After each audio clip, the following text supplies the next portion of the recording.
இப்பொழுது அனைத்து இந்திய அண்ணா திராவிட முன்னேற்ற கழக தலைவரும் தேசிய ஜனநாயக கூட்டணியும் ஒரு பலம் வாய்ந்த கூட்டணியை அமைச்சாச்சு. இந்த கூட்டணியில் இன்னைக்கு அதிமுக, பாரதிய ஜனதா, பாட்டாளி மக்கள் கட்சி மற்றும் டிடிவி அவர்களுடைய அம்மா மக்கள் முன்னேற்ற கழகங்களாம் இணைஞ்சிருக்குது. இன்னும் சில கட்சிகள் இணைய இருக்கின்றன. ஏற்கனவே தேசிய ஜனநாயக கூட்டணியில் பல கட்சிகள் இருக்கின்றது. இப்பொழுது தமிழகத்தில் கூட்டணி என்று சொன்னால் அனைத்து இந்திய அண்ணா திராவிட முன்னேற்ற கழக தலைமையில் அமைக்கப்பட்ட கூட்டணி தேசிய ஜனநாயக கூட்டணியோடு அங்கமைக்கின்ற எங்களுடைய கூட்டணி தான் பலம் வாய்ந்த கூட்டணி.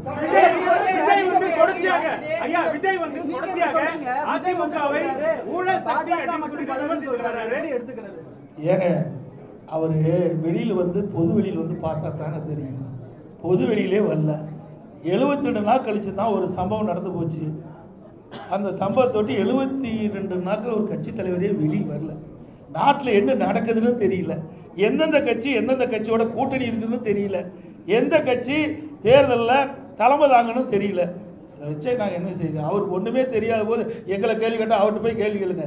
ஏற்கனவே அனைத்து இந்திய அண்ணா திராவிட முன்னேற்ற கழகம் கூட்டணி அமைக்கின்ற பொழுது ஐசிசி சோழா ஹோட்டலில் தெளிவுபடுத்தினார். மரியாதைக்குரிய மாண்புமிகு உள்துறை அமைச்சர் திரு அமித்ஷா அவர்கள், நானும் எங்களுடைய மூத்த நிர்வாகிகள் எல்லாம் கலந்து கொண்டு முதல் பேட்டியிலே சொன்னார், அனைத்து இந்திய அண்ணா திராவிட முன்னேற்ற கழகம் தேசிய ஜனநாயக கூட்டணி இரண்டும் இணைந்து புதிய கூட்டணி அமைச்சிருக்குது. இந்த கூட்டணிக்கு அனைத்து இந்திய அண்ணா திராவிட முன்னேற்ற கழகம் தலைமை தாங்கும். இந்த கூட்டணி தேர்தலில் வெற்றி பெற்று ஆட்சி அமைக்கும். அதிமுக ஆட்சி அமைக்கும். எங்களுடைய கூட்டணியுடைய வேட்பாளர் இபிஎஸ் தெளிவுபடுத்தியாச்சு. முதலமைச்சர் வேட்பாளர் இபிஎஸ். இது அவர் டிவியில் பார்க்கல, தொலைக்காட்சியில் பார்க்கல, பார்க்கறதுக்கு நேரம் இல்லை, மக்களை பார்க்கறதும் இல்லை, தொலைக்காட்சியில் பார்த்து தெரிஞ்சுக்கல, ஒன்றுமே தெரியாததை வச்சு எங்கிட்ட கேள்வி கேட்கணும். புரியுதுங்களா? தெரிஞ்சிருந்தா பரவாயில்ல. ஒரு கட்சியுடைய தலைவர் எல்லாம் தெரிஞ்சிருக்க வேணும். தெரியாம அறியாம பேசிட்டு இருக்காரு. நாட்டில் நடக்கிற நிலவரம் என்னன்னே தெரியல. இப்படி ஒரு தடவையாவது இப்படி பிரஸ் மீட் காட்ட சொல்லுங்க, புரிஞ்சுக்கிட்டோம். நாட்டில் உங்களை போல் இருக்கிற நிருபர்கள் கேட்கின்ற கேள்விக்கு பதில் சொன்னா தான் வெளியில என்ன நடக்குன்னா அவர் புரிஞ்சுக்கிட்டோம்.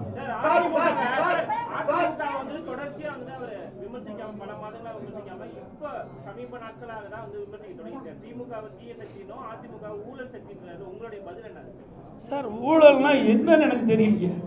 ஊழல் சக்தினா என்ன? யார் குறிப்பிட்டு சொல்றாரு? நீங்களா ஒரு கற்பனை பண்ணிக்கிட்டு இவர் தான் சொல்றீங்க. தீய சக்தி ஊழல் சக்தி யாரை குறிப்பிட்டு சொல்றாரு? குறிப்பிட்டு சொன்னா தானே சொல்ல முடியும். எங்களெல்லாம் ஊழல் சொல்றதுக்கு வழியே கிடையாது. மாண்பு அம்மா அவர்களை ஏற்றுக்கிட்டார். ரோல் மாடல் அம்மா பேரை சொன்னாரா இல்லையா? புரட்சி தலைவர் எம்ஜிஆர், மாண்பு அம்மா ரோல் மாடல் சொல்லியாச்சு. எங்களுடைய அதிமுக ஆட்சி நான் முதலமைச்சர் இருக்கும்போது என் மீது ஊழல் குற்றச்சாட்டு சொல்லி நீதிமன்றம் போய் நீதிமன்றத்தில் நிரபராதின்னு வந்திருக்கிறேன். எப்படி ஊழல் சொல்ல முடியும்? யார் கூட வச்சிருக்கிறாரு? அவர் கூட அதிமுக ஒருத்தர் வெளியில் போய் அந்த யார் உங்களுக்கு சேர்ந்திருக்கான்னு தெரியும். நான் பெயர் சொல்ல விரும்பல. தாவேக்காவில் போய் சேர்ந்திருக்காரு. அவர் ஊழல் குற்றச்சாட்டு புரிஞ்சு ஜெயிலிருந்து வெளியே வந்தாரா இல்லையா? அப்போ யாரோட கூட்டணி வச்சிருக்காரு?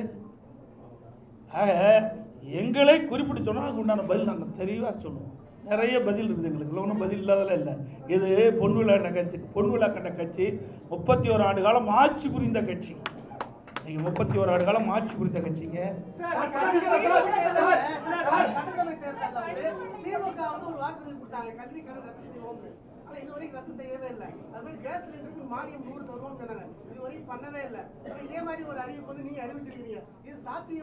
நாங்க சாத்தியமா இருக்கிற காரணத்துல தான் அறிவிக்கிறேங்க. இதை நீங்க கேட்கிற கேள்வி அங்க கேட்கணும். யாரும் கேட்கவே மாட்டேங்கிறீங்க. நானும் பல தடவை பார்க்குறேன். தொலைக்காட்சி நண்பர்களாம் அவர் நடந்து போகும்போது முக்கியமான கேள்வி கேட்க மாட்டேங்கிறீங்க. அப்படியே ஏதோ சொல்லிக்கிளி கொடுத்து கேள்வி கேட்கல நமக்கு தெரியல. ஆனால் இந்த கேள்வி அங்கே கேட்க வேணும்.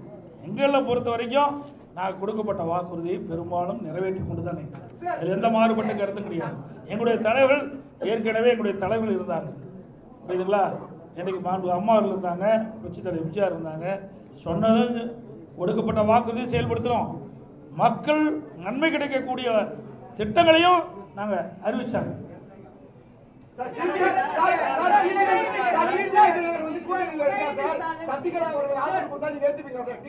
சார் அதெல்லாம் ஏற்கனவே முடிஞ்சு போச்சு. அதை ஏன் திருப்பி திருப்பி பேசிட்டா சார்? நான் ஏற்கனவே தெளிவுபடுத்திட்டேன். திருப்பி கீரல் விழுந்த ரெக்கார்டு மாதிரி கேட்காதீங்க. அதெல்லாம் ஏற்கனவே முடிந்து போன கதை. அதை திருப்பி பேச வேண்டிய அவசியம் இல்லை. உங்களுக்கு பத்திரிகை ஊடகத்துக்கு விறுவிறுப்பான செய்தி வேணும். அதனால சொல்றேன், இனி இது மாதிரி கேள்வி கேட்காதீங்க. நான் ஏற்கனவே தெளிவுபடுத்திட்டேன்.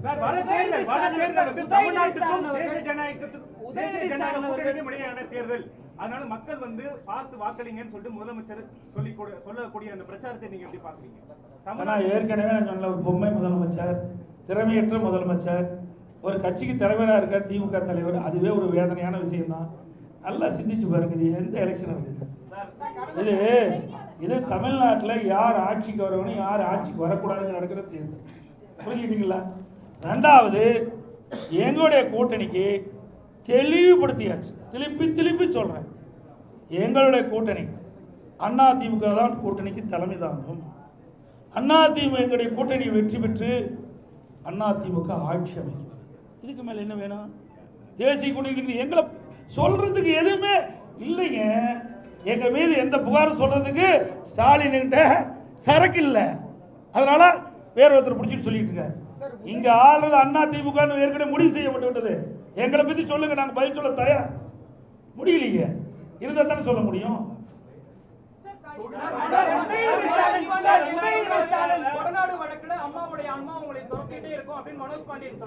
அதனாலதான் ஆன்மா துரத்தங்காட்டி தான் அங்க ஓடிட்டு அண்ணா திமுக. ஆன்மா யாரை துரத்தது பார்த்தீங்களா? உண்மையா இருக்கிறீங்களா? எங்களை ஆசீர்வாதம் பண்ணிட்டு இருக்குது அம்மா. அதனால இங்க இருந்துட்டு இருக்கிறோம். இங்க இருக்கின்றவர்கள் யாரெல்லாம் தவறு செய்தார்களோ, யாரெல்லாம் இந்த இயக்கத்துக்கு துரோகம் செய்தார்களோ, அம்மாவுடைய ஆன்மா அவர்களை ஆட்டி படைச்சிட்டு இருக்குது.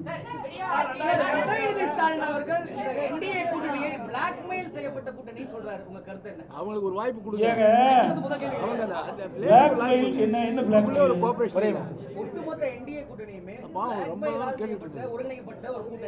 என்ன அவரு அதான் சொல்ற, அவரு நினைச்சுக்கிட்டு கேட்கிற கேள்விகளை என்கிட்ட பதில் கேட்காதீங்க. அவரு தான் திருப்பி கேட்கணும்.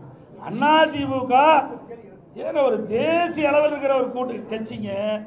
புரிஞ்சுங்க, தேசிய அளவில் இருக்கின்ற கட்சி, தேசிய ஜனநாயக கூட்டணி நாட்டை ஆளுகின்ற கட்சி. அந்த நாட்டில் இவர் இருக்கார். ஸ்டாலினும் இந்தியாவுக்குள்ள தான் இருக்கிறார். தமிழ்நாடுங்கிறது ஒரு மாநிலம் தான். பல மாநிலங்கள் ஒன்றாக இணைந்து அந்த மாநிலத்தில் ஆட்சி புரிகின்றவர் தேசிய ஜனநாயக கூட்டணி. அவர் இந்தியாவில் மறந்துட்டு பேசுறார். வேற மாநிலத்தை மேல நாட்டில் இருக்க மாதிரி பேசிட்டு இருக்காரு. புரிஞ்சுங்க, அவரும் இந்த நாட்டில் இருந்துட்டு இருக்காரு. ஏன் அடிக்கடி கடிதம் எழுதுறாருல்ல? மீனவர் காணாமல் போனால் கடிதம் எழுதுறாருல்ல? எதுக்கு எழுதுறாரு? அந்த அதிகாரம் யாருக்கிட்ட இருக்குது? மத்திய அரசாங்கத்தான் இருக்குது. வேண்டுமென்றே திட்டமிட்டு பேசுவதற்கு ஒன்றும் இல்லை.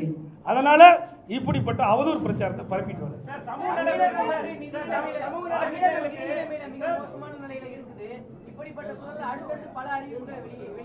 ஏங்க, நாங்க ₹1 வருமானம் இல்லாத போதே ஆட்சி செய்த கட்சிங்க அண்ணா திமுக கட்சி. கொரோனா காலத்தில் எங்களுக்கு என்ன வருமானம் வந்தது? ₹1 வருமானம் கிடையாது அரசாங்கத்துக்கு. அந்த காலகட்டத்தில் கூட வரி வருவாய் இல்லாமலேயே ஆட்சி புரிந்த கட்சி அண்ணா திமுக கட்சி. அதனால வரி வருவாய் பெருக்கி உயர்த்தி நாங்கள் அறிவிக்கின்ற திட்டங்களுக்கு தேவையான நிதிகளை உருவாக்குவோம். கொடுக்கப்பட்ட வாக்குறுதியை நிறைவேற்றி தருவோம். அதெல்லாம் பிறகு சொல்லுவோம் சார். இன்னும் நாள் இருக்குது. இப்பவே சொல்லிட்டு இன்னும் 1 வருஷம் இருக்குல்ல, இல்ல ஒரு 2 மாசம் இருக்குல்ல.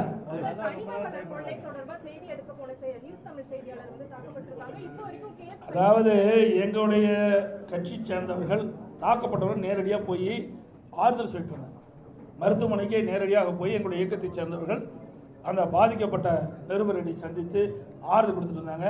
நாங்கள் தான் ஏற்கனவே வன்மையை கண்டிச்சுட்டு இருக்கிறீங்க. நீங்கள் ஊடக நபர்கள் பத்திரிகை மூலம் அவர் தூக்கி பிடிச்சிட்டு இருக்கிறீங்க. அதனால தான் உங்களை அடிக்கிறாங்க. புரியுதா? தப்பாக நினைக்க வேண்டாம், யாரும் தவறாக நினைக்க வேண்டாம். அந்த கட்சி அப்படிப்பட்ட கட்சிங்க. திமுக கட்சி அப்படிப்பட்ட கட்சி. தயவு செய்து இனிமேலாவது உண்மை செய்தி வெளியிடுங்க. அன்போடு உங்களை வேட்டிக்கிறேன். உங்களுக்கு ஒரு பாதுகாப்பு கொடுக்குற கட்சி அண்ணா திமுக கட்சிங்க.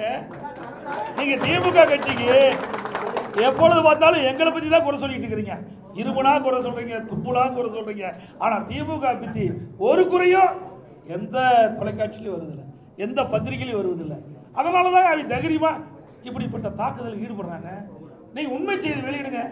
மக்களே உங்க பக்கம் இருப்பாங்க. உங்களுக்கு மக்களே முழு பாதுகாப்பு கொடுப்பாங்க. இருந்தாலும் அனைத்து இந்திய அண்ணா திராவிட முன்னேற்ற கழகத்தை பொறுத்த வரைக்கும் உங்களுடைய ஊடக நண்பர்களுக்கும் பத்திரிகை நண்பர்களுக்கும் நிருபர்களுக்கு எப்பொழுதும் பக்க பலமாக இருப்போம். எந்த மாற்று கருத்தும் கிடையாது. அனைவருக்கும் நன்றி, வணக்கம்.